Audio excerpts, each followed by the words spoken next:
Hello बच्चों, IIT JEE maths academy में आप सभी का स्वागत है। उम्मीद करते हैं सभी बच्चे बहुत अच्छे हैं और सभी की जेईई एडवांस की तैयारी बहुत अच्छे से चल रही है ना। ठीक है, रेंकर प्रैक्टिस सीरीज में आज हम डिस्कस करेंगे अपना डे 55 का task, that is DPP number 55।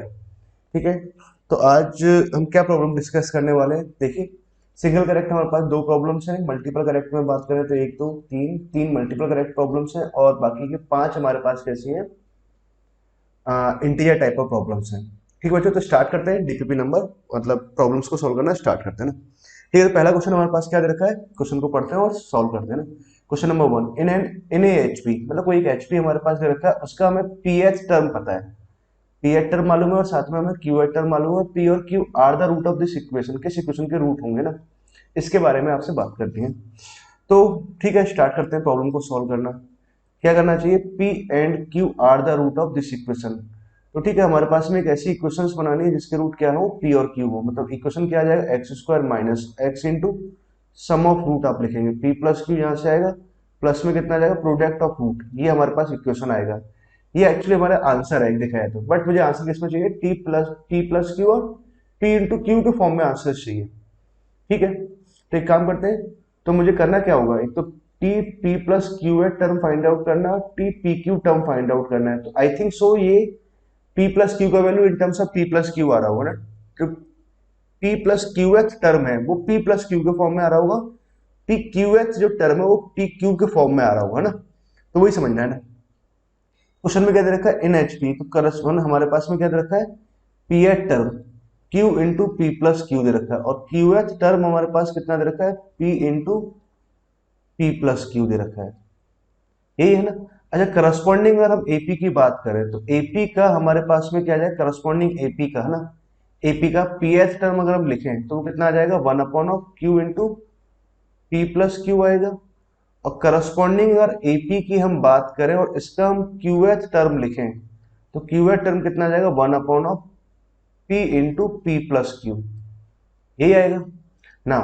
अब एक काम करते हैं, लेट मान लेते हैं एपी का फर्स्ट टर्म ए मान लेते हैं और कॉमन डिफरेंस डी मान लेते हैं ना। स्मॉल ए स्मॉल डी भी चलने देते हैं। तो A into P minus one into D, ये आ जाएगा पी एटर। क्यू एटर में अगर आप लिखोगे तो A plus Q minus one into D, कुछ ऐसे आ गया। अब क्या, दो अननोन है हमारे पास, ए और डी, दो अननोन को फाइंड आउट करने के लिए हमें दो कंडीशंस ऑलरेडी गिवन है ना, फिर बाद में मुझे T plus Q at term निकालना होगा ना। ओके, आप लोग बात समझ गए ना। अब देखो, एक काम करते हैं, ए और डी मुझे कैलकुलेट करना है, तो एक काम करें, दोनों को सब्ट्रैक्ट कर देते हैं। दोनों को जब सब्ट्रैक्ट कराएंगे तो यहाँ से one upon of P plus Q तो बाहर आ जाएगा ना। इसको तो हमने बाहर ले लिया, तो यहाँ से बचेगा वन अपॉन क्यू माइनस का वन अपॉन पी, यहाँ से बचा। इसको जब सब्ट्रैक्ट कराएंगे तो ए से कैंसिल हो जाएगा, माइनस डी से माइनस डी भी कैंसिल हो जाएगा, इधर बचेगा पी डी यहाँ से और क्यू डी है ना। तो हमने सब्ट्रैक्ट किया तो P minus Q into D, तो यहाँ से एलसीएम लेंगे तो पी माइनस क्यू है ना।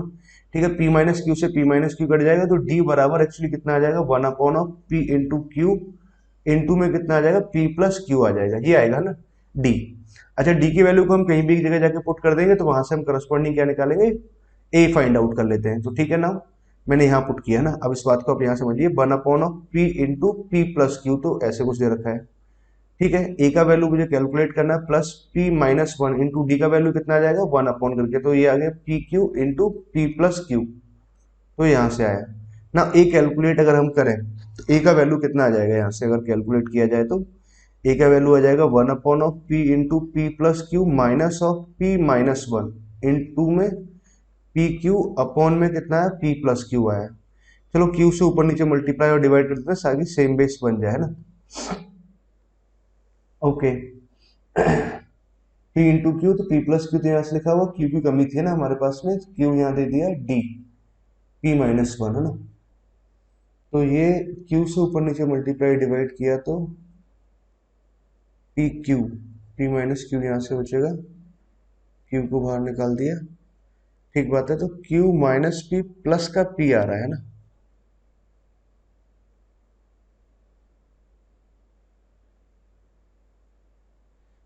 एक सेकेंड, हाँ तो बच्चों देखो यहाँ गलती कर रहे हैं ना, क्या लिखा हुआ, क्यू लिखा हुआ है, सॉरी है ना। क्यू यहाँ पर था, क्यू यहाँ पर है, तो अब मैं पी से ऊपर नीचे मल्टीप्लाई डिवाइड करूंगा ना। एक सेकेंड, यहाँ से टर्म्स को लिख देते हैं, यहाँ क्यू है, ओके, यहाँ क्यू है, और यहाँ पर ऐसे, तो एक काम करते हैं, पी से ऊपर नीचे मल्टीप्लाई और डिवाइड कर देते हैं। पी से पी कैंसिल हो गया, फाइनली देखो इसका वैल्यू कितना है 1 upon of P Q, P से पी कैंसिल हो जाएगा 1 अपॉन या पी क्यू और यहाँ आ जाएगा पी प्लस क्यू आ जाएगा। अच्छा ए का वैल्यू तो ये आ गया, डी का वैल्यू ये है, ए और डी दोनों की वैल्यू सेम सेम आ रही है ना, ठीक है ना। अब आपका टास्क क्या है, पी प्लस क्यू का वैल्यू फाइंड आउट करना। हम एक काम करते हैं, एपी का P plus Q th term निकालते हैं।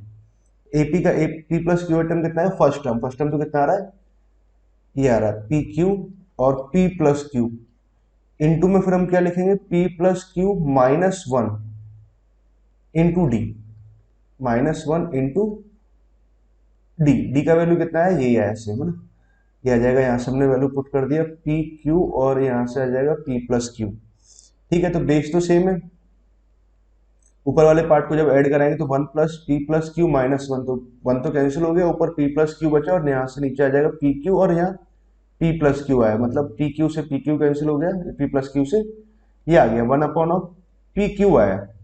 मतलब अगर एच पी की अगर बात करें तो P plus Q H term कितना आ रहा होगा, पी क्यू आया एच पी का।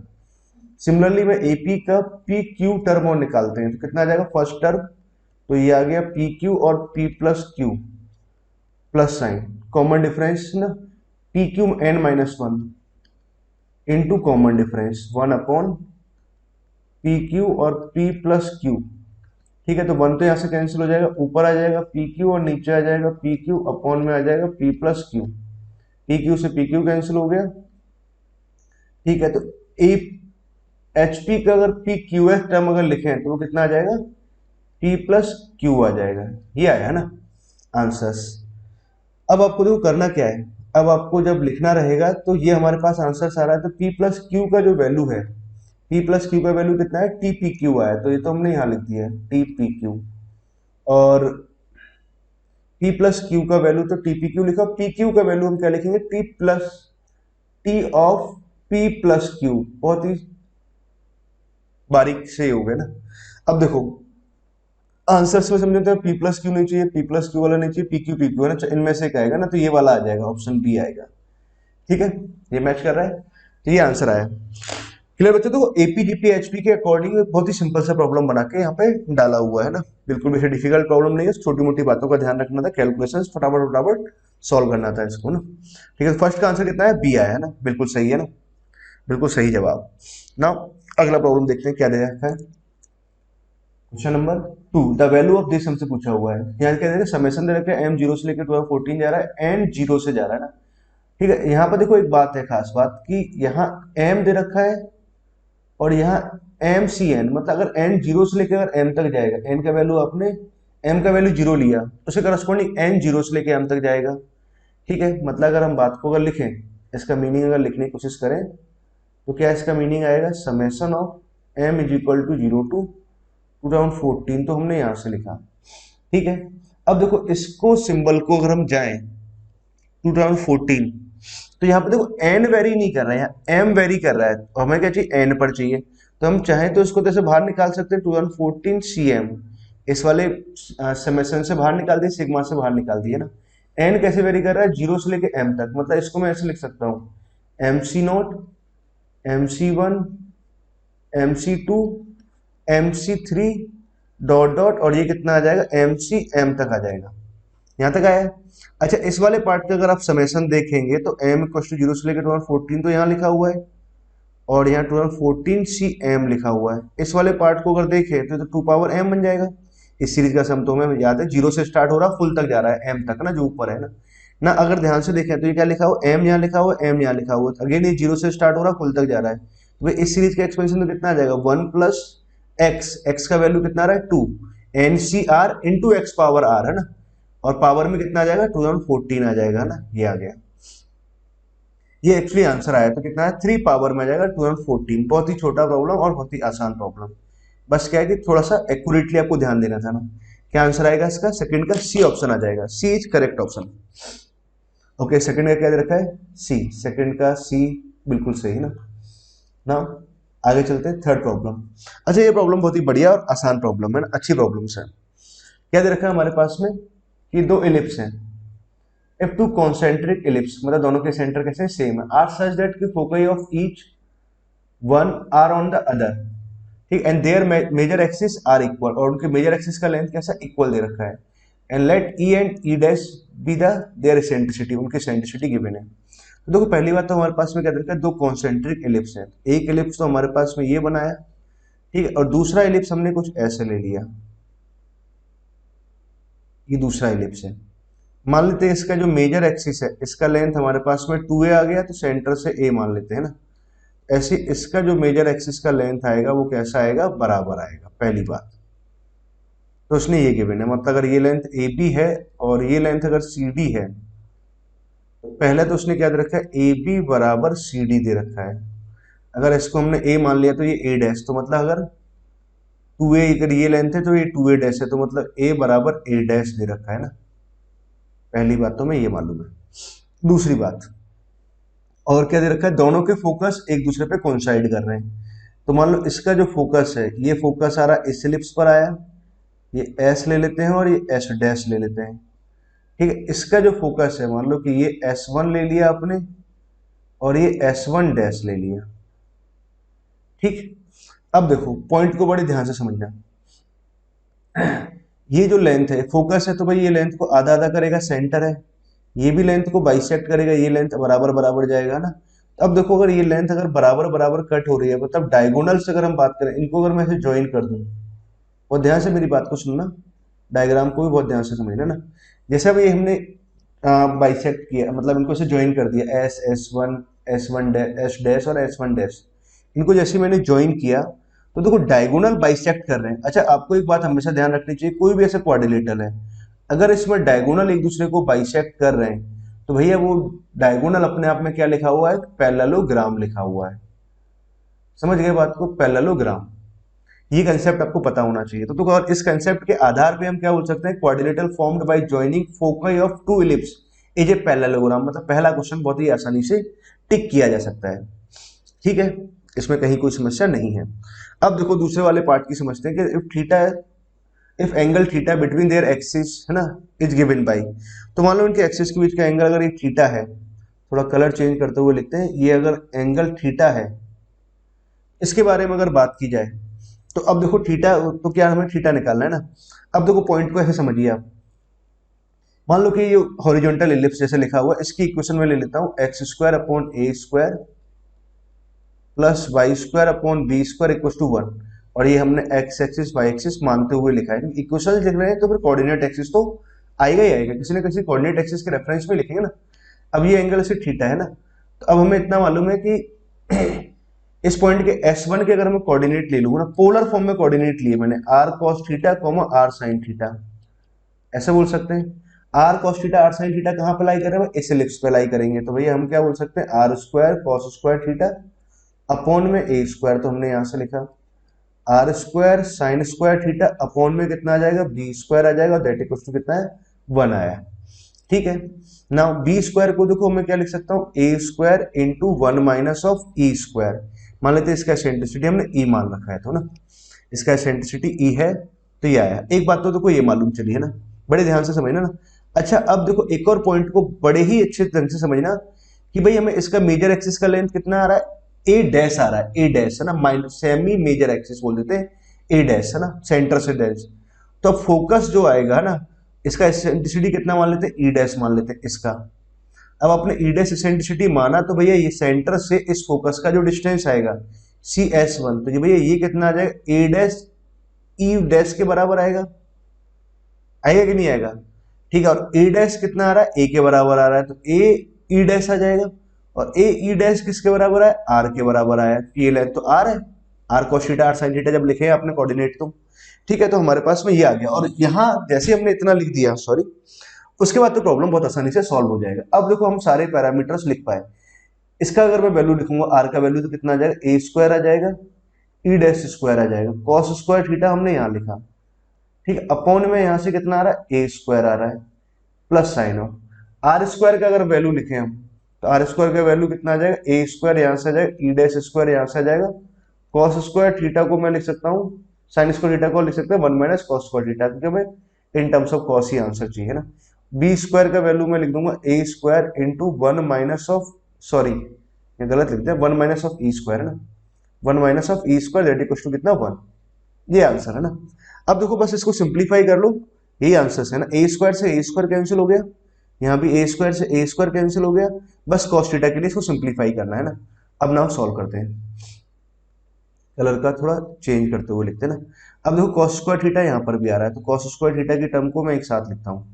cos स्क्वायर थीटा अंदर ब्रैकेट में यहाँ से कितना ई डैश स्क्वायर आया, यहाँ से हम cos स्क्वायर थीटा की टर्म अगर लिखें तो यहाँ से देखो माइनस का ई डैश स्क्वायर है, कुछ ऐसे बन रखेंगे, माइनस का ई डैश स्क्वायर अपॉन में कितना आया 1 माइनस ऑफ ई स्क्वायर आया, ऐसे कुछ आएगा। ठीक है, E dash square cos square theta upon 1 minus of E square आ गया ना। नाउ उसके बाद अगर बात को आप समझिए तो 1 माइनस ऑफ, यहां मैं लिख सकता हूं ई डैश स्क्वायर अपॉन में कितना लिखेंगे 1 माइनस ऑफ ई स्क्वायर। ठीक है, ऐसे कुछ पॉइंट हमने लिखे ना। अब देखो बात को आप समझिए, कॉस स्क्वायर थीटा अगर अब मैं लिखना है तो यहां से देखो एलसीएम ले लेते हैं एक बार, है ना। एलसीएम लेंगे तो यहां से देखो ई डैश स्क्वायर आएगा, minus of E square into E dash square बनेगा, minus of E dash square कुछ ऐसा है, अपॉन में कितना आ जाएगा 1 माइनस ऑफ ई स्क्वायर आएगा। ठीक है, यहां तक की बात क्लियर हुई है। मैं यहां से अगर लिखें तो 1 माइनस ऑफ ई स्क्वायर यहाँ से है minus of E dash square आ गया, अपॉन में कितना आ जाएगा 1 माइनस ऑफ ई स्क्वायर आया ना, ये इससे कैंसिल हो गया। ठीक है, ई डैश स्क्वायर से ये वाला पार्ट कैंसिल हो जाएगा। ठीक है ना, तो कॉस स्क्वायर थीटा का अगर वैल्यू लिखा जाए तो यहां से कितना है minus of E square E dash square आ रहा है, तो उसको यहाँ डिवाइड लगा देते हैं ना, यहाँ से माइनस साइन कॉमन ले लेते हैं, तो देखो यहाँ बचेगा 1 अपॉन ऑफ ई स्क्वायर, एक जगह बचेगा 1 upon of E dash square, यहाँ माइनस साइन आएगा तो यहाँ आ जाएगा E square into E dash square. ये आंसर आया cos theta. Cos square theta ये आया, तो कॉस थीटा अगर आप जब लिखोगे तो कॉस थीटा कितना आ जाएगा, कॉस थीटा आ जाएगा हमारे पास में, और थीटा बराबर ही लिख देते हैं, अंडर रूट करके आया कॉस थीटा, और थीटा लिखेंगे तो कॉस इनवर्स करके आ जाएगा, कितना आ जाएगा 1 upon of E square 1 upon of E dash square minus of 1 upon of E square into E dash square, कुछ ये आंसर आएगा ना।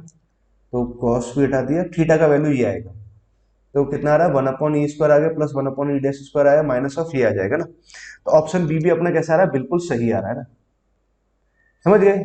और देखो इस तरह से सॉल्व करना चाहिए ना, ये ज्यादा आसान रहता है।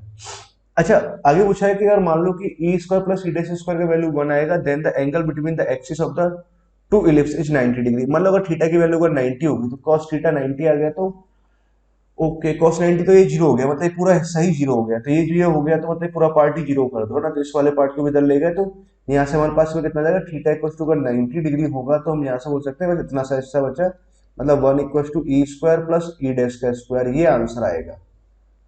तो क्या दे रखा है हमारे पास में, अगर theta equal to E square plus E dash square equal to angle between the axis is 90 ना, ये सही है ना। ठीक है, तो थर्ड का मतलब थर्ड जो है ऑप्शन सी भी इसका सही आएगा ना। क्लियर बच्चों, ये वाला तो होगा ही नहीं ना, क्योंकि अगर ये एंगल तो ये वाली कंडीशन आ गई तो ये वाली कंडीशन तो आएगी नहीं। तो कौन सा ऑप्शन सही हुआ, option A, option B and option C. Third का अगर बात की जाए, option A, option B and option C सही है। ठीक है, बिल्कुल सही एकदम ना। मूव करें नेक्स्ट प्रॉब्लम की तरफ ना। अब देखो अगला प्रॉब्लम, ये भी बहुत ही आसान और बढ़िया प्रॉब्लम है ना। कंसीडर दिस इक्वेशन, ऐसा आईआईटी पे कई बार प्रॉब्लम आ चुका है। इन दोनों का सम कितना आ रहा है, पाई बाई 2 आ रहा है।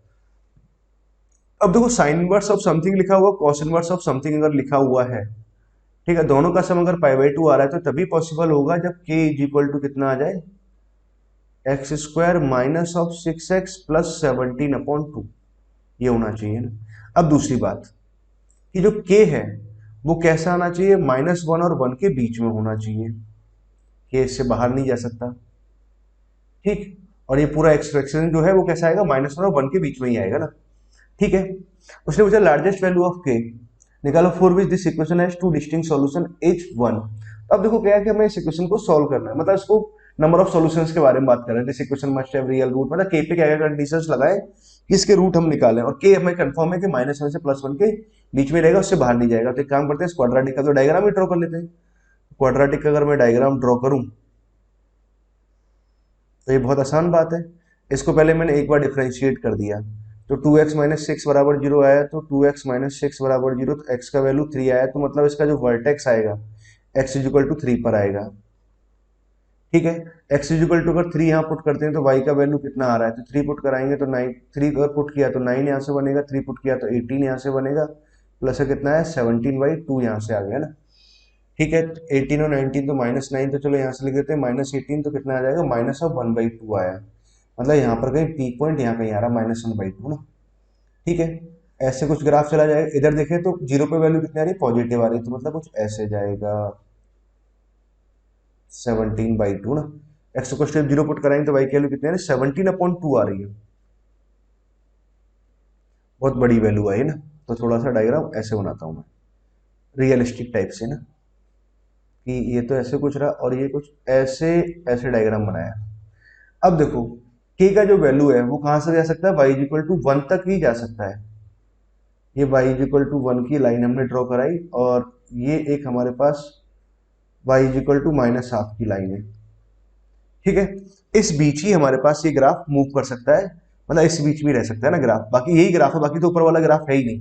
जैसे अगर मैं ग्रीन लाइन से यहाँ शो कर रहा हूँ, एक्चुअली इतना सही ग्राफ है, इतने से ग्राफ का एग्जिस्टेंस है, क्योंकि ये ग्राफ कभी भी -1 और +1 से बाहर जा ही नहीं सकता है ना।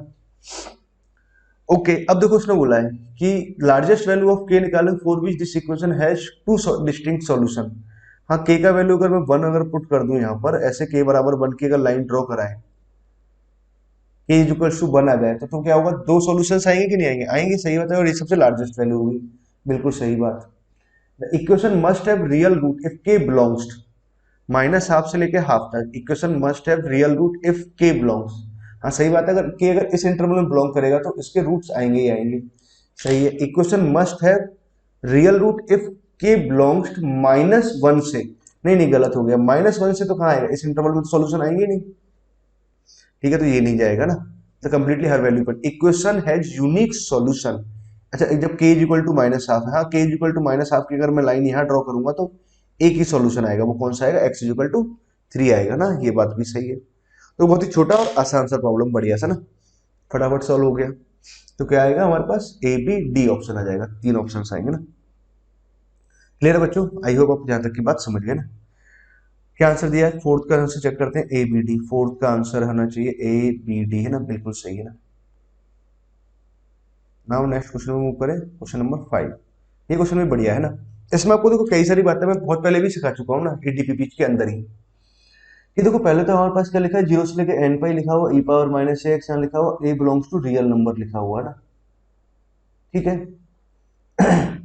a का वैल्यू 1 3 कुछ ऐसे पूछा हुआ, l का बारे में पूछ रहा है ना। यहाँ पर ऐसे ऐसे कुछ दे रखा है टर्म, और e पावर -x, और 0 से लेकर n पाई और 0 से लेकर पाई है। तो मैं एक काम करता हूँ, ऊपर वाले पार्ट को अगर मैं सिंप्लीफाई कर सकता हूँ ना, 0 से लेकर के n पाई अगर यहाँ लिखा हुआ है, तो यहाँ से कितना आ जाए, e पावर -x तो मैंने यहाँ लिखा, सही बात है ना, और sine x power 4 sign A X power 4 plus cos A X power 2 dx, ऐसे लिख सकते हैं, सही बात है ना। अब देखो प्रॉब्लम क्या है कि आगे, अब देखो मैंने आपको कई सारी बातें ऐसे सिखा रखी है ना।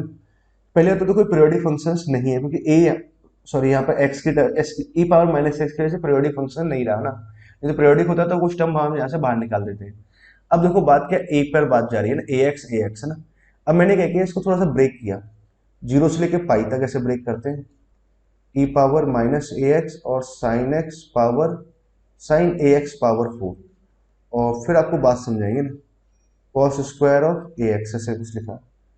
अच्छा, पाई से लेकर के 2 पाई आपने ब्रेक किया, e पावर -ax यहाँ से जाएगा sine of A X power 4 और cos A X power 2 dx। फिर हम क्या करें, 2 पाई से लेकर के 3 पाई तक जा रहे हैं ना, e पावर -ax और यहाँ से dx कुछ ऐसे लिखा, डॉट डॉट ऐसे कुछ लिखेंगे। अब देखो पॉइंट समझो कि आपको मैंने एक बात हमेशा सिखा रखी है कि a टू b अगर एफ एक्स डी एक्स है, इसको आप इंटीग्रेट करते हैं ना, ऐसे कुछ लिखा हो। मान लो कई बार आपको अगर ऐसे जरूरत पड़ी, आपको लिमिट में कुछ c जोड़ने की जरूरत पड़ी, तो अंदर क्या चेंज आएंगे ना, आर्गुमेंट में यहाँ पे चेंज आएगा, x को हम x माइनस सी से रिप्लेस कर देंगे, d ऑफ x रहेगा, बस ये आता है ना। अगर आपने कुछ सब्ट्रैक्ट कराया तो अंदर क्या करोगे, ऐड करोगे, बस ये बात आपको ध्यान रखना था।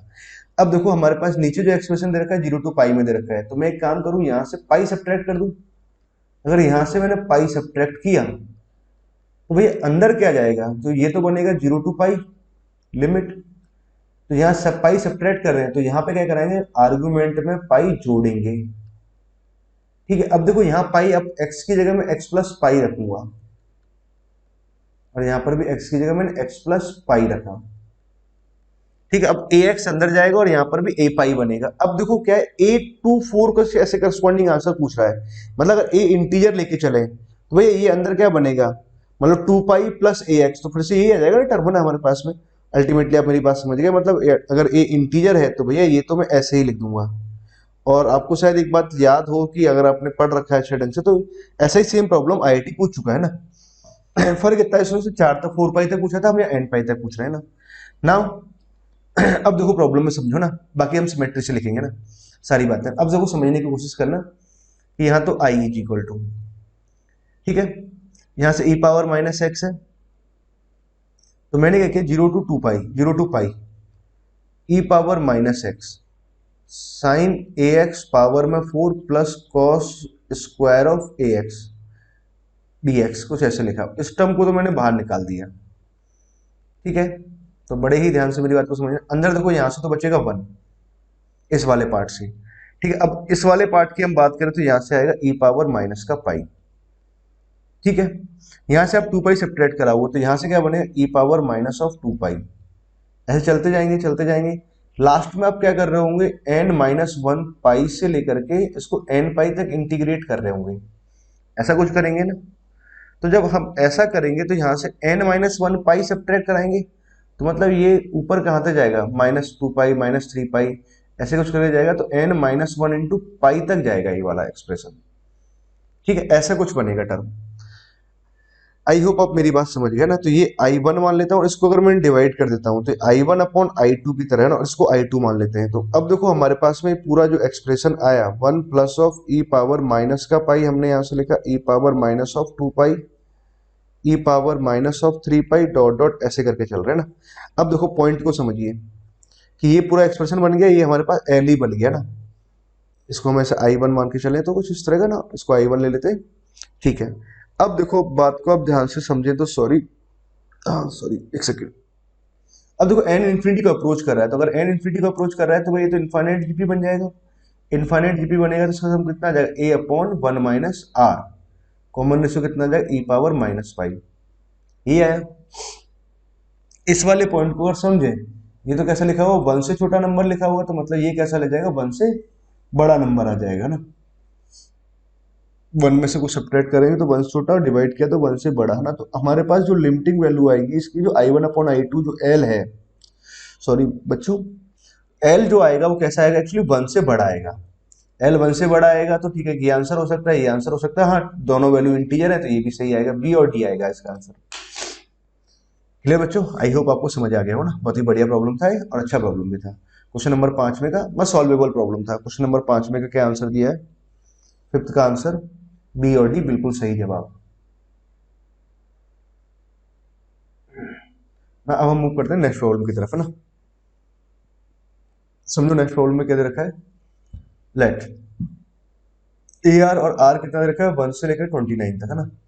Be the arithmetic mean between 303 और -57 है ना। ऐसे कुछ गिवन है कि 303 तो हमारे पास एक नंबर है, दूसरा हमारे पास एक नंबर है -57। इनके बीच में अर्थमेटिक मीन है, एक A1 है, एक A2 है, एक A3 है, एक डॉट डॉट डॉट डॉट करके A29 तक, ये अर्थमेटिक मीन है ना। और उसने बोल रखा है कि AR कैसा लिखा हुआ है, AR +1 से ज्यादा लिखा हुआ है। आगे क्या दे रखा है, S be the sum of these means.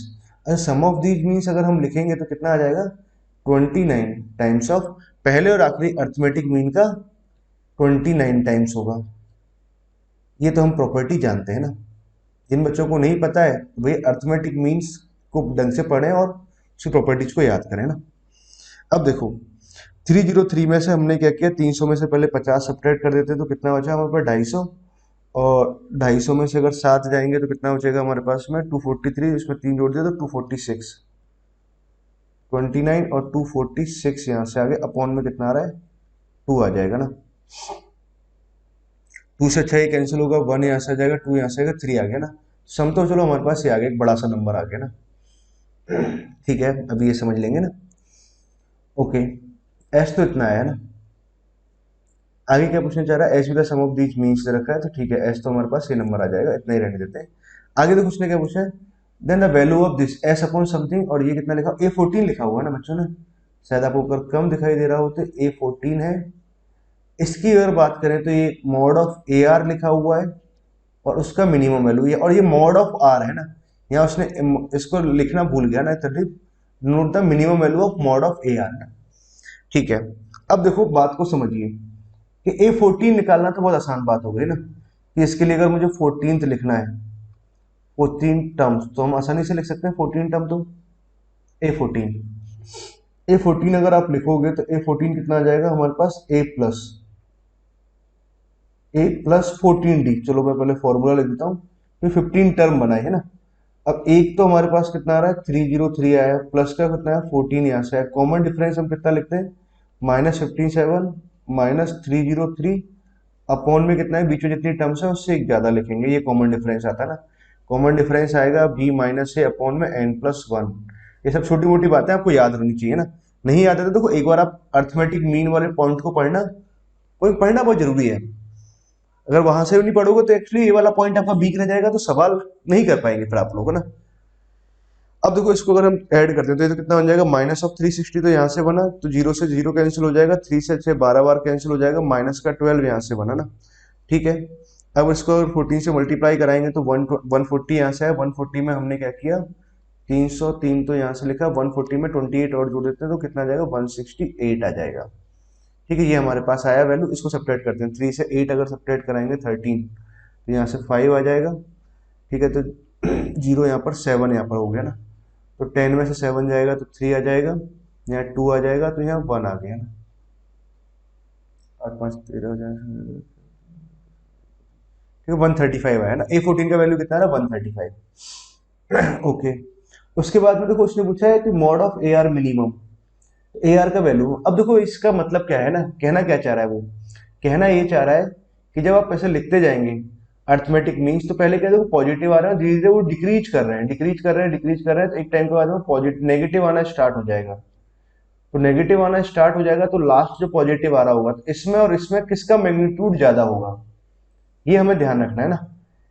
A R, तो इसके मैग्नीट्यूड के बारे में बात कर रहे हैं, तो हम एक काम करते हैं, आर एच ये टर्म निकाल लेते हैं, ए आर, तो कितना आ जाएगा, A+RD, ये कौन सा जीरो जा रहा है ना, A+RD है, चलो हमने इसको बराबर जीरो पुट किया है ना, या ग्रेटर देन इक्वल टू बराबर जीरो पुट करते हैं ना, जीरो है या नहीं वो तो अभी समझ लेंगे ना, अगर हमारे पास आर का वैल्यू इंटीजर आ गया तो जीरो होगा, ठीक है। तो A+RD, तो ए का वैल्यू तो कितना आ गया हमारे पास, 303 है ही, प्लस साइन आर यहाँ पर है, और कॉमन डिफरेंस डी का अगर वैल्यू निकाल रहे थे तो कितना आ रहा था, -12 आ रहा है, -12 बराबर जीरो पुट किया, तो आर का वैल्यू एक्चुअली कितना आ जाएगा, 303 बटे कितना आ जाएगा, 12 यहाँ से आ जाएगा, 12 से 6 कैंसिल कराएंगे तो 2 पॉइंट यहाँ से आएगा 24, 2 जा यहाँ से हो गया 6, यहाँ से बचेगा तो 25 पॉइंट समथिंग है ना। मतलब आर का वैल्यू इंटीजर नहीं आया था, मतलब ये होगा कि जीरो इसके अंदर तो नहीं है, बट जो 25th टर्म है वो एक्चुअली वो लास्ट पॉजिटिव बनेगा, 26 कैसा बनेगा, लास्ट फर्स्ट नेगेटिव बनेगा ना।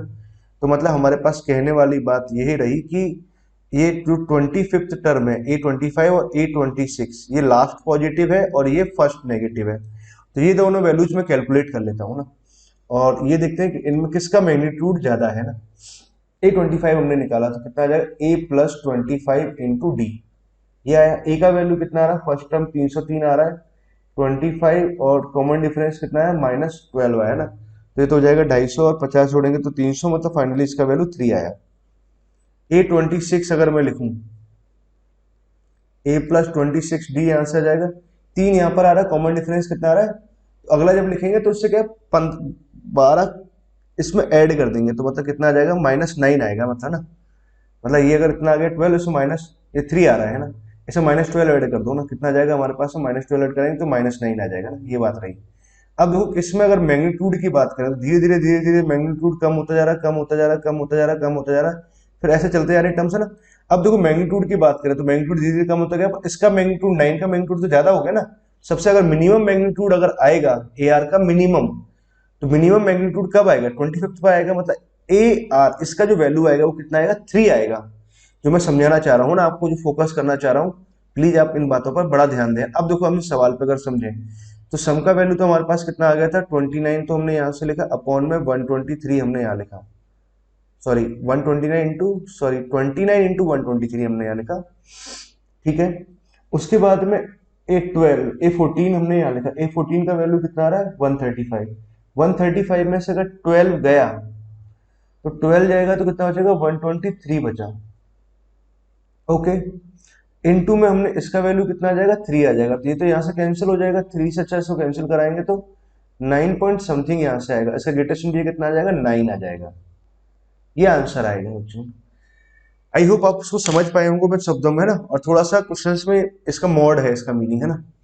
चलो तो सही है, कितना आंसर आएगा 6 का 9 आएगा ना, कंफर्म सही है ना, बहुत कॉमन प्रॉब्लम है मेरे लिए ये करवाया हुआ है ना। क्वेश्चन नंबर 6 का आंसर 9 सही है ना, चेक कर लेते हैं एक बार, 6 का 9 है क्या, 6 का 9 है ना, बिल्कुल सही है।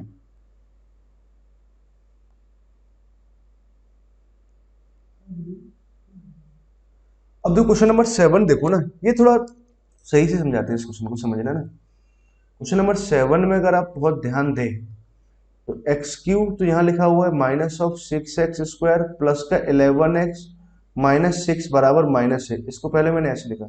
अच्छा, इस इक्वेशन को देखो आप लोग अच्छे ढंग से जानते होंगे, नहीं जानते तो जानना चाहिए, क्योंकि इसके फैक्टर्स क्या आएंगे x-1, x-2 और x-3, दैट इक्वल्स टू कितना है माइनस का a आया। पूछा था वैल्यू ऑफ a लिखना है so that this equation has exactly 3 integer solution, मतलब मुझे x की वैल्यूज निकालनी है जिसके लिए क्या होना चाहिए, इसके लिए 3 इंटीजर इसके सॉल्यूशंस आए, ठीक है। मतलब x-1, x-2 और x-3, ऐसे कुछ लिखा हुआ माइनस से यहाँ पर, है ना। तो मुझे a का वैल्यू ऐसे डिसाइड करना है कि a का वैल्यू क्या क्या ऐसी वैल्यूज हो सकती हैं जिसके लिए इस इक्वेशन के 3 सॉल्यूशंस आए, ठीक है। जैसे मान लो कि आपने थोड़ी देर के लिए इसका वैल्यू, मैंने मान लेता हूं मैं थोड़ी देर के लिए 1 रखा ना, तो भाई इसका प्रोडक्ट देखा है तो 1 आना चाहिए, तो 1 आना चाहिए, तो मतलब इंटीजर सॉल्यूशन मान लेते हैं, लेट थोड़ी देर के लिए अल्फा एक इंटीजर सॉल्यूशन मान लेता हूं मैं, अल्फा-1, अल्फा-2 और अल्फा-3, ठीक है। अब इन तीनों का प्रोडक्ट कितना आ जाए 1 आना चाहिए, मतलब माइनस ए आए, उसके करस्पॉन्डिंग एक अल्फा आना चाहिए। मानो थोड़ी देर के लिए समझो, आपने इसकी वैल्यू 1 लिखी, तो भाई इसकी वैल्यू 1 तब आ सकती है तीनों 1 1 1 1 हो जाए, तो तीनों जब 1 1 1 कराओगे तो अल्फा-1, तो यहाँ से अल्फा की वैल्यू 2 आएगी, यहाँ से अल्फा की वैल्यू, तो अल्फा अलग अलग आने लगा ना, अल्फा तो एक इंटीजर रूट है हमारे पास, अल्फा इंटीजर है तो अल्फा की तो एक ही वैल्यू आनी चाहिए, ठीक है। ऐसे बीटा जब लेके चलेंगे और गामा लेके चलेंगे तो अल्फा के तो भाई 3 रूट है, तो अल्फा बीटा गामा, तो भाई आप सेटिस्फाई कराओगे तो अल्फा की वैल्यू यहाँ से तीनों से सेम आनी चाहिए, जो कि यहाँ पॉसिबल ही नहीं है कभी भी सेम आना, कभी भी अगर सेम आएगी नहीं, यहाँ से अलग आएगी, यहाँ से अलग आएगी, तो मतलब ऐसा कभी अल्फा का वैल्यू होगा ही नहीं। तो भाई एक ही केस में अगर हो सकता है हमारे पास में कि अगर मान लो इसकी वैल्यू अगर 0 हो गई, number of values of this equation है एग्जैक्टली, नहीं पॉसिबल नहीं है ना, अगर ए 0 भी हो जाएगा तो भी नहीं आएगा, मतलब एक ऐसा कोई वैल्यू नहीं आएगा, नो वैल्यू ऑफ ए। अगर हम बात करें तो the value of A so that this equation है एग्जैक्टली 3 इंटीजर सॉल्यूशन, हाँ एक केस में हो सकता है ना, कि एक केस में अगर, हाँ ये क्या हो सकता है, सॉरी नो वैल्यू ऑफ ए नहीं बोलेंगे, सॉरी बच्चों, अगर ये 0 हो गया तो 0 हो गया तो उसका मीनिंग अलग हो जाएगा, अल्फा-1 0 हो सकता है, या फिर अल्फा-2 0 हो सकता है, या फिर अल्फा-3 बराबर 0 हो सकता है, तो अल्फा की वैल्यू या तो 1 या तो 2 या फिर 3, तो मीनिंग बदल गया ना, वहां पर हम एंड लिखते हैं ना, ये भी होना चाहिए 1, ये भी 1 होना चाहिए, एंड ये भी होना चाहिए, तभी प्रोडक्ट कितना आ पाएगा 1। ओके, आई थिंक आप मेरी बात समझ गए ना, तो प्रोडक्ट, आप इस पॉइंट को समझो एक बार, पहले यहां से फोकस करते हैं ना, ये बात आपको क्लियर हुई, यहाँ पे और आया, चलो मान लो इसका प्रोडक्ट 1 आया, थोड़ी के लिए आपने इसको 1 लिखा, चलो 1 लिखा 1 लिखा, तो ये भी 1 होना चाहिए, एंड ये भी 1 होना चाहिए, एंड ये भी 1 होना चाहिए, एक्स का वैल्यू यहाँ से अलग आएगा, यहाँ से अलग आएगा, यहाँ से अलग आएगा, अलग अलग वैल्यू जाएंगे ना, तो इसलिए अगर इसके इंटीग्रल रूट्स आएंगे तो क्या पॉसिबल होगा, एक ही वैल्यू पॉसिबल आएगी, एक ऐसा होगा 0 होगा, अदरवाइज तो पॉसिबल ही नहीं होगा, ठीक है बच्चों। कोई दिक्कत जा रही है तो 2 बार सोचो इस बात को ना, कुछ एग्जाम्पल लेके सोचो, एक ही कुछ वैल्यूज लेके सोचो, आप लोग समझ जाओगे ना। ओके, नाउ मूव करते हैं अगली प्रॉब्लम की तरफ। Question number 8। क्वेश्चन नंबर 8 को ध्यान समझें, क्या देखा, m is a real number not less than -1। -1 से छोटा नहीं है, नॉट लेस देन -1। -1 छोटा नहीं मतलब -1 के इक्वल है और -1 से बड़ा है। इस लाइन का मतलब तो ये हुआ। Such that this equation has two distinct solution, इस इक्वेशन के दो डिस्टिंक्ट सॉल्यूशन आ रहे हैं। इट मीन कि इसका डी कैसा है, पॉजिटिव है। इसका डी पॉजिटिव मतलब बी स्क्वायर हमने यहाँ से लिखा m-2 का होल स्क्वायर माइनस ऑफ 4, ए का वैल्यू 1 और सी का value m square minus 3m plus का 3 ग्रेटर देन 0। ठीक है, 4 कॉमन आके कैंसिल हो जाएगा, सही बात है ना। इस बात का अगर मतलब समझे तो यहाँ से m स्क्वायर तो यहाँ से आया माइनस का 4m, यहाँ से आया प्लस का 4, m स्क्वायर यहाँ से आया माइनस का m यहाँ से आया प्लस का 3 आया ग्रेटर देन 0 आया। m स्क्वायर से m स्क्वायर कैंसिल हो जाएगा, माइनस का 4m और प्लस का 3m तो माइनस का m प्लस का 4 माइनस का तो प्लस का 1 ग्रेटर देन 0 यहाँ से आया ना। तो एक बात समझ में आई, -1 m इज लेस देन 1 आया। m कैसा होना चाहिए, 1 से छोटा होना चाहिए। और यहाँ से बोला तो एक बात तो मुझे ये समझ में आई कि m कैसा होगा, -1 से लेकर के 1 के बीच में। इसका मतलब यहाँ तक तो ये समझ में है ना। क्वेश्चन ने क्या पूछा, find the maximum value of this mx1 square upon 1 minus x1। इसका मैक्सिमम वैल्यू निकालना है। लेट थोड़ी देर के लिए इसको y मान लेता हूँ। हाफ हमने यहाँ लिखा, m हमने कॉमन ले लिया, ठीक बात है। तो यहाँ बचा x1 स्क्वायर, एलसीएम भी ले लिया, x1 square into 1 minus of x2 plus sine of x2 square into 1 minus of x1 upon में कितना आ जाएगा, 1 minus of x1 into 1 minus of x2। ठीक है, यहाँ तक की बात तो क्लियर है। तो हाफ तो चलो हमने यहाँ लिखा, m यहाँ लिखा। अब देखो x1 square plus x2 square तो हमने यहाँ से टर्म लिखा, माइनस ऑफ x1 स्क्वायर तो यहाँ से आ जाएगा x1 x2, यहाँ से x1 बचेगा और यहाँ से x2 बचेगा। मेरे मालिक, समझो बच्चों ना, 1 minus of x1 minus of x2 plus of x1 x2। ठीक है, यहाँ तक की बात भी सही है ना। अब मुझे करना क्या चाहिए, x1 x2 इस इक्वेशन के हमारे पास में रियल रूट है ना। सम ऑफ रूट पता है, प्रोडक्ट ऑफ रूट पता है, सभी की वैल्यूज डालते हैं। तो x1 प्लस x2 की और वैल्यू की बात करें तो कितना आ जाएगा, minus of 2 times of m-2 आया। x1 इंटू x2 की अगर बात करें तो भैया ये कितना आ जाएगा, m स्क्वायर माइनस का 3m माइनस का प्लस का 3 है ना, ये आया। अब देखो पॉइंट को समझिए बहुत ही ध्यान से, y बराबर लिखा हुआ है, इसी का मुझे मिनिमम वैल्यू पूछा हुआ है।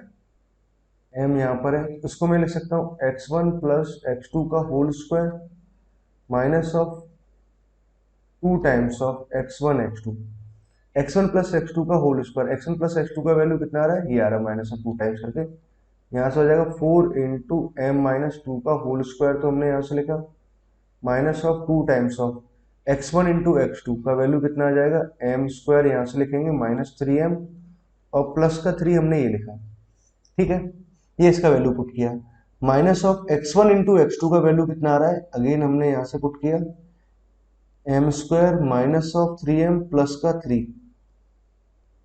x1 प्लस x2 का वैल्यू कितना आ रहा है, यहाँ माइनस 2 टाइम्स आ रहा है तो यहाँ प्लस साइन कर देते हैं, यहाँ 2 इंटू एम माइनस ऑफ 2 इतना आ जाएगा। अपॉन में टर्म जो लिखेंगे,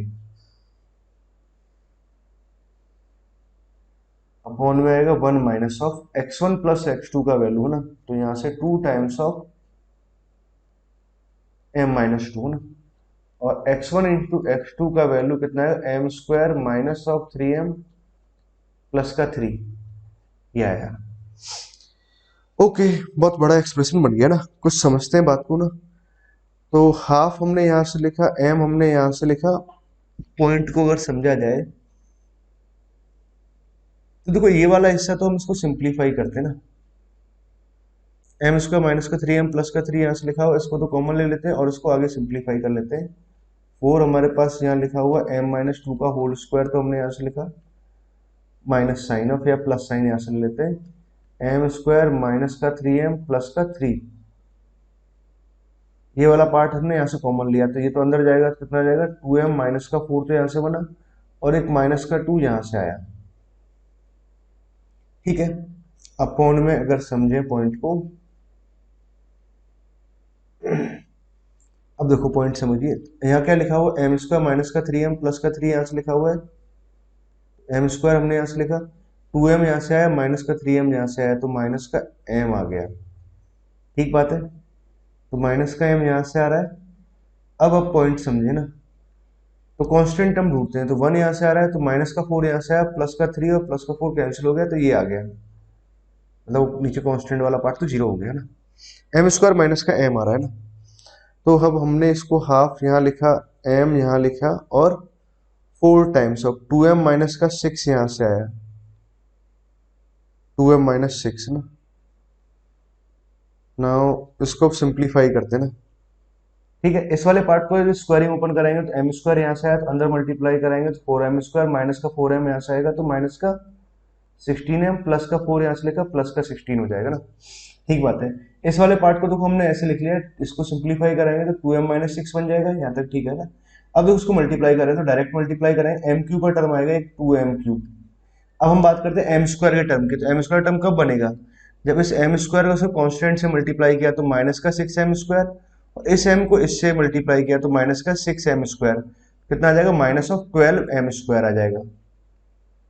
ठीक है, अब हम m का टर्म ढूंढते हैं, तो m का टर्म हमारे पास में क्या रहेगा, जब इस m को इसके कांस्टेंट से मल्टीप्लाई किया, प्लस का 18m बनेगा यहाँ से, प्लस का 18m है ना, और इसको जब यहां से मल्टीप्लाई करें 3 इंटू 2 6 यहाँ से आएगा, तो 18 में हमने 6 जोड़ दिया, कितना आ जाएगा 24m आ जाएगा, 24m। ठीक है ना, कांस्टेंट टर्म की बात करें तो माइनस का 18 यहाँ से आएगा। ठीक है, अपॉन में, अच्छा एक और काम करते हैं, इसको भी सिंप्लीफाई करते हैं, m यहाँ से कॉमन ले लिया तो m माइनस m से m कैंसिल हो गया ना।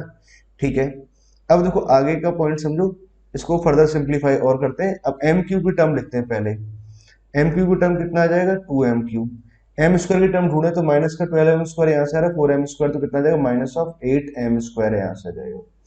अब मैं m की टर्म लिखता हूँ ना, माइनस का 16m और प्लस का यहाँ से लिखा हुआ तो प्लस का 8m आ जाएगा, प्लस का 8m। कांस्टेंट 16 और माइनस 18 करेंगे तो माइनस का 2 यहाँ से आ जाएगा। ठीक है, अपॉन में क्या लिखा हुआ है 2 लिखा हुआ है, तो 2 को भी कॉमन लेके कट कर देना चाहिए, यहाँ m माइनस 1, अपॉन में चलो 2 लिखा है तो 2 को अब यहाँ कट कराते हैं ना। अब हमने क्या किया, यहाँ से 2 कॉमन ले लिया, तो ऊपर तो क्या बचा m क्यूब, यहाँ से अगर 2 कॉमन ले लेंगे तो यहाँ कितना बचेगा माइनस का 4m स्क्वायर, यहाँ से कितना बचेगा प्लस का 4 बचेगा, और माइनस का 4m और माइनस का 1। ठीक, कुछ ऐसा है, नीचे m माइनस 1 आ रहा है, m माइनस 1। अच्छा अगर ध्यान से देखा तो ऊपर वाली इक्वेशन में अगर m इक्वल टू अगर आप 1 पुट कराओ, m इक्वल टू 1 पुट करने पे 1 माइनस का 4 प्लस का 4 माइनस का 1, ये आपस में कैंसिल हो, ये आपस में, मतलब m माइनस 1 क्या है, इसका एक फैक्टर आ रहा है ना, m माइनस 1 इसका एक फैक्टर आ रहा है, तो आपने क्या किया m माइनस 1 को तो बाहर निकाला, अब बाकी अंदर हमारे पास कुछ टर्म आएगा, अपॉन में कितना है m माइनस 1 आ जाएगा। ठीक है, तो ऐसे से कैंसिल हो जाना है ना। अब देखो आगे के वाले पार्ट को ऐसे समझिए कैसे मैनेज करेंगे डायरेक्टली ना, एम स्क्वायर एम क्यू चाहिए तो m माइनस 1 है तो एम स्क्वायर लिख दो, अंदर एक क्वाड्रेटिक बचेगी, ये बात तो क्लियर है, एक m का टर्म आएगा और एक कांस्टेंट आएगा ना। अब देखो कांस्टेंट में माइनस 1 आ रहा है, यहाँ माइनस 1 ऑलरेडी है, तो फिर यहाँ क्या होना चाहिए प्लस 1, तो 1 को माइनस 1 से मल्टीप्लाई कराएंगे तभी तो माइनस 1 आएगा ना।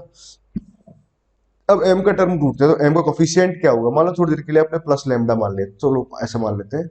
अब यहाँ से देखो मैं एक काम करता हूँ, एम स्क्वायर का टर्म लिखते हैं, माइनस 1 को यहाँ मल्टीप्लाई कराएंगे तो माइनस का m ये आ जाएगा, कोफिशिएंट ऑफ एम स्क्वायर यहाँ से है, m को m से मल्टीप्लाई कराएंगे तो प्लस का लैम्डा आएगा, कोफिशिएंट ऑफ एम स्क्वायर है कितना हमारे पास माइनस का 4 है, इसको उधर ले जाएंगे तो लैम्डा का वैल्यू कितना है माइनस का 3 आया, तो लैम्डा का वैल्यू माइनस 3 आया, तो माइनस 3 यहाँ डाल दिया तो ये आ गया।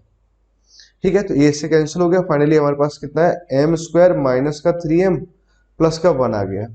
ठीक है बच्चों, तो ये आया, तो मतलब मेनली करना क्या है, ये वाला टर्म आ गया हमारे पास, दिस का वैल्यू ना, आपसे क्या पूछा हुआ है मैक्सिमम वैल्यू ऑफ दिस पूछा हुआ है।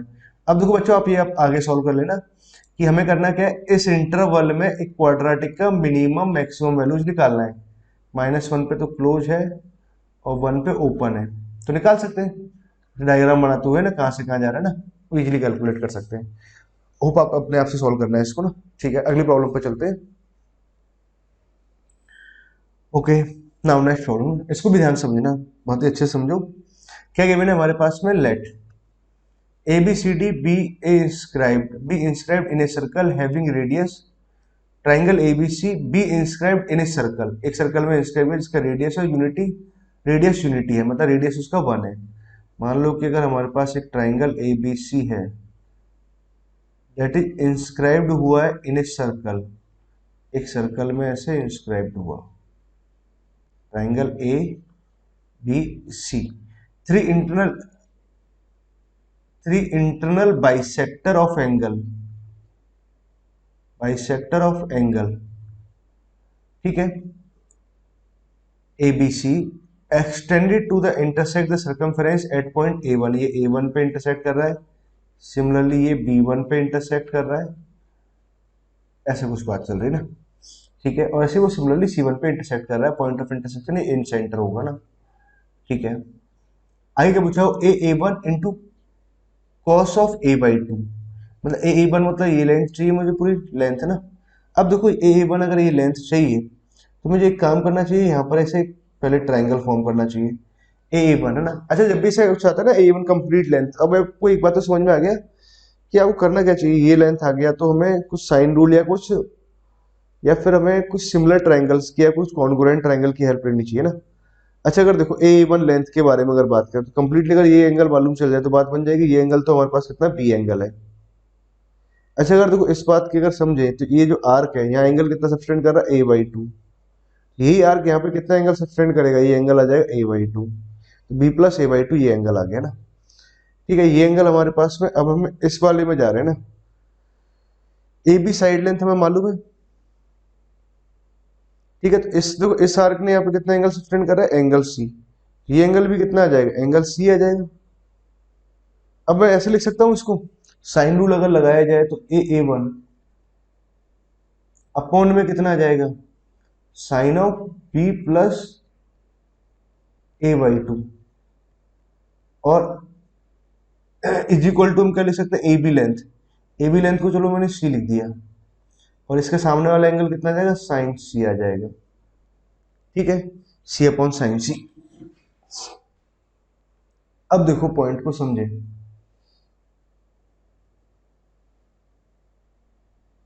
हाँ ये एंगल हमारे पास ए बी सी आ गया, तो ये एंगल C है तो इसने सेम एंगल C बनाएगा, ठीक है।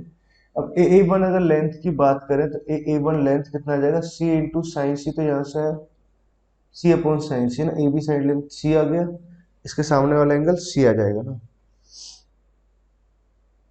ठीक है, और यहाँ एंगल आ जाएगा sine of B plus A/2, C upon sine C ना।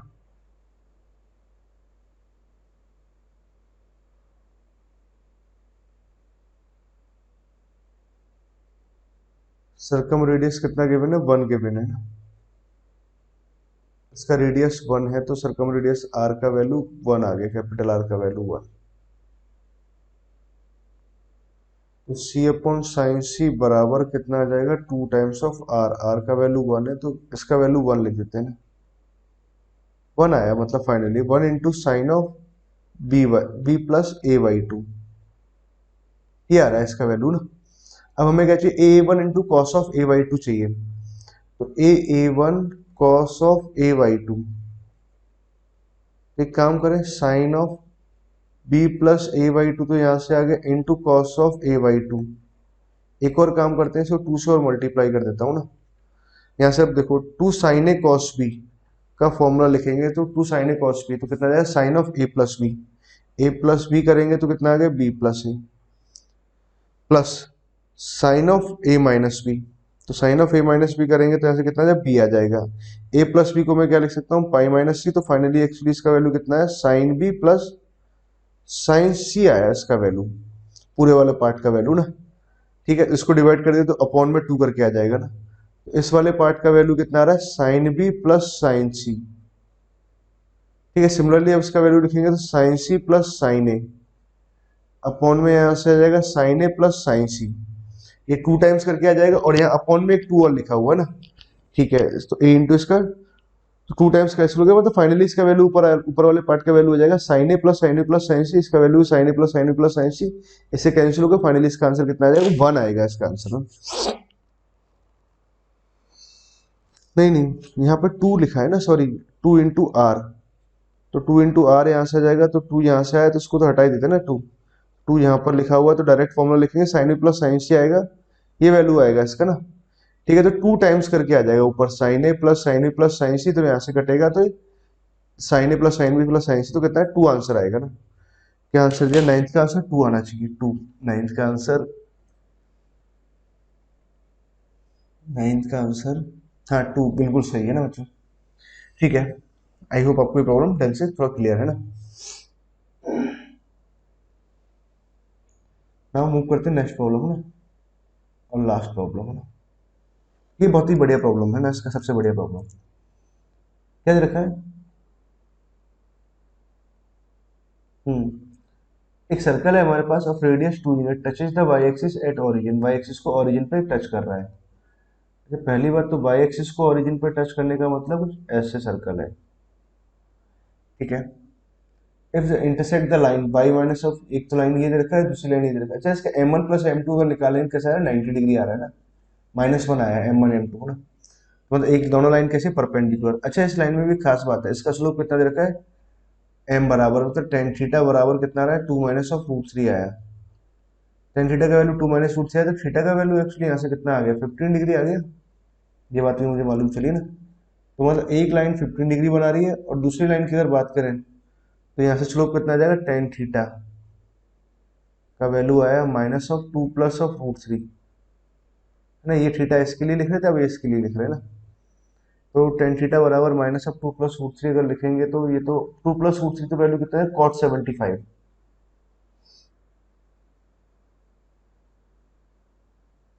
सॉरी 10 15, ये cot 15 बनेगा ना, cot 15 का वैल्यू ये आता है ना, cot 15, 10 15 का वैल्यू नेगेटिव आता है, cot का वैल्यू पॉजिटिव, ऐसे कुछ है ना।